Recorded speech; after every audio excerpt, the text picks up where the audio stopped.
June 20వ తేదీ నుండి England India జట్ల మధ్య టెస్ట్ సిరీస్ ప్రారంభం కానుంది. ఈ సిరీస్కు శుభ్మన్ గిల్ టీమిండియా కెప్టెన్గా వ్యవహరించనున్నాడు. రోహిత్ శర్మ, కోహ్లీ ఇద్దరు టెస్ట్ క్రికెట్కు రిటైర్మెంట్ ప్రకటించారు. దీంతో ఆ స్థానాలను భర్తీ చేయడానికి బీసీసీఐ కసరత్తులు మొదలుపెట్టింది. అదే సమయంలో కొంతమంది యువ ఆటగాళ్లకు కూడా స్క్వాడ్లో చోటు దక్కింది. ప్రస్తుతం స్క్వాడ్లో కేఎల్ రాహుల్, గిల్, సాయి సుదర్శన్, జైస్వాల్, కరుణ్ నాయర్ ఇలా ఏకంగా 5 ఓపెనర్లను బ్యాటింగ్ ఆర్డర్లో ఎంపిక చేశారు. ఈ పరిస్థితుల్లో ఇంగ్లాండ్ టెస్ట్ సిరీస్కు ఏ ఓపెనింగ్ జోడీ బరిలోకి దిగుతుంది? టీమిండియా కొత్త ఓపెనింగ్ జోడీ ఎవరు?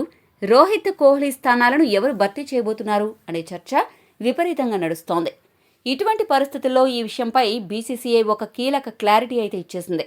ఆ వివరాలను ఇప్పుడు మనం చూద్దాం. జూన్ 13వ తేదీ నుండి ఇండియా ఏ జట్ల మధ్య ఇంట్రా స్క్వాడ్ మ్యాచ్ జరిగింది. ఇందుకు సంబంధించిన వీడియోని బీసీసీఐ తాజాగా సామాజిక మాధ్యమాల్లో షేర్ చేసింది. ఈ వీడియోలో ఒక ఓపెనర్గా జైస్వాల్ వ్యవహరించగా మరొక ఓపెనర్గా కేఎల్ రాహుల్ వ్యవహరించాడు.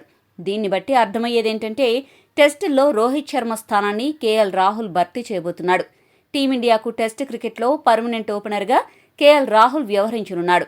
ఈ విషయంలో మాత్రం ఎటువంటి మార్పు లేదనే విషయం క్లారిటీ వచ్చింది. కాబట్టి ఇంగ్లాండ్ టెస్ట్ సిరీస్ నుండి టీమిండియాకు పర్మనెంట్ ఓపెనింగ్ జోడీగా జైస్వాల్, కేఎల్ రాహుల్ వ్యవహరించనున్నారు. ఇక మిగతా బ్యాటింగ్ ఆర్డర్లో కూడా కీలక మార్పులు చోటు చేసుకునే అవకాశం ఉంది. లెఫ్ట్ రైట్ కాంబినేషన్ విషయంలో చాలా ఖచ్చితంగా ఉండే గంభీర్ అందుకు తగ్గట్లు బ్యాటింగ్ ఆర్డర్లో మార్పులు చేయనున్నాడు.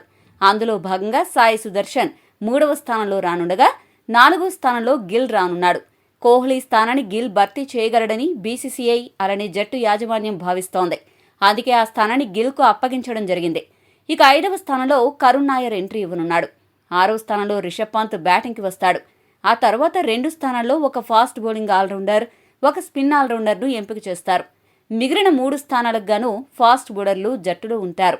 ఇంగ్లాండ్ టెస్ట్ సిరీస్ కోసం ఈ బ్యాటింగ్ ఆర్డర్ ఎలా ఉంది? ఈ బ్యాటింగ్ ఆర్డర్లో ఇంకా ఏమైనా మార్పులు చేస్తే బాగుంటుందా? మీ అభిప్రాయాన్ని కామెంట్ సెక్షన్లో కామెంట్ చేయండి. మరిన్ని స్పోర్ట్స్ అప్డేట్స్ కోసం మా ఛానల్ను సబ్స్క్రైబ్ చేసుకోండి.